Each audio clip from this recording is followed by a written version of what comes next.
नमस्कार साथियों, आज एक बार फिर हाजिर हूँ एक नई कहानी के साथ। कहानी को अंत तक जरूर देखिएगा। कहानी का नाम है बुद्धि का बल। बरगद के एक पेड़ पर एक कौवा और एक कोई रहते थे। दोनों का जीवन बड़ा सुखी था। दोनों मिलकर दिन भर घूमते, खाते पीते और रात को पेड़ की ढाल पर विश्राम करते थे। एक दिन कौवी ने कहा, पतिदेव, हमें अपना घोंसला बनाना चाहिए। पत्नी की बात सुनकर कौवा घोंसले बनाने को तैयार हो गया। कौवा और कोई ने मिलकर 2 दिनों में ही सुंदर सा घोंसला बना लिया। कुछ दिनों बाद कौवी ने घोंसले में 2 अंडे दिए। कौवी अंडों पर बैठी रहती और कौवा उसके लिए प्रतिदिन भोजन लाता था।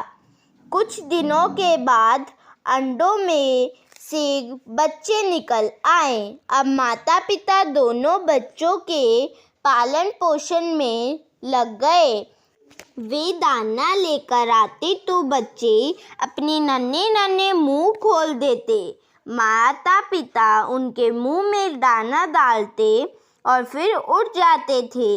अपने बच्चों को देखकर कौवा और कौवी फूले ना समाते थे। उस पेड़ में एक खोखल था। कुछ दिन बाद खोखल में एक काला सांप आकर रहने लगा था। सांप ने जान लिया था कि पेड़ पर कौवा के बच्चे हैं। एक दिन वह पेड़ पर चढ़ा और उन बच्चों को खा गया। कौवा और कौवी ने देखा कि सांप घोंसले में बच्चों को खाकर नीचे उतर रहा है। अपने बच्चों के मरने से वे बहुत दुखी हुए। कौवी ने विलाप करते हुए कहा, पतिदेव, यह दुष्ट सांप जब तक नहीं मरेगा तब तक हमारे आगे होने वाले बच्चे भी कैसे बच सकेंगे। कौवे ने कौवी को धैर्य बढ़ाया और कहा, तुम निश्चिंत रहो, मैं इस सांप को मारकर ही दम लगाऊंगा। कौवी ने पूछा, तुम सांप को कैसे मार सकते हो? यह तो तुमसे अधिक बलवान है। कौवे ने कहा, बुद्धि का बल शरीर के बल से बड़ा होता है। मैं बुद्धि द्वारा इसका नाश करूंगा। कौवे ने कौवी के कान में कुछ बात कही, जिसे सुनकर कौवी को विश्वास हो गया कि अब सांप अवश्य मारा जाएगा। वृक्ष से कुछ दूरी पर एक तालाब था। अगले दिन प्रातः काल ही एक राजकुमार तालाब पर स्नान करने आया। उसने अपने कपड़े उतारकर पास ही एक चट्टान पर रखे।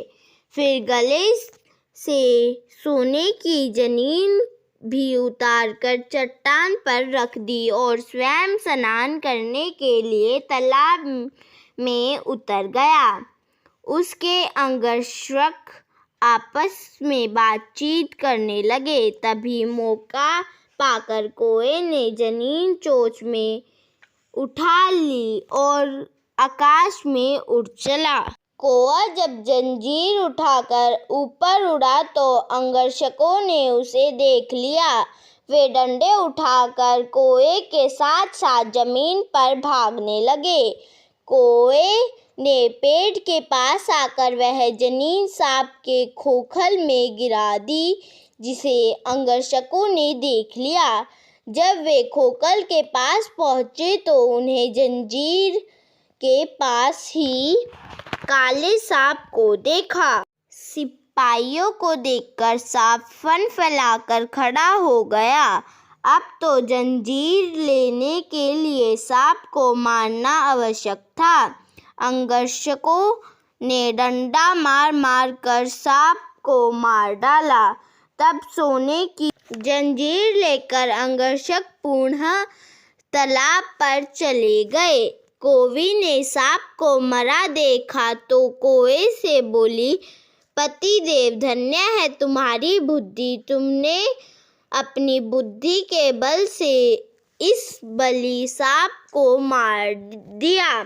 धन्यवाद। अगर आपको हमारी कहानियाँ अच्छी लगे तो युक्ति हिंदी किड्स पोएम चैनल को लाइक, शेयर, सब्सक्राइब करना ना भूलिएगा।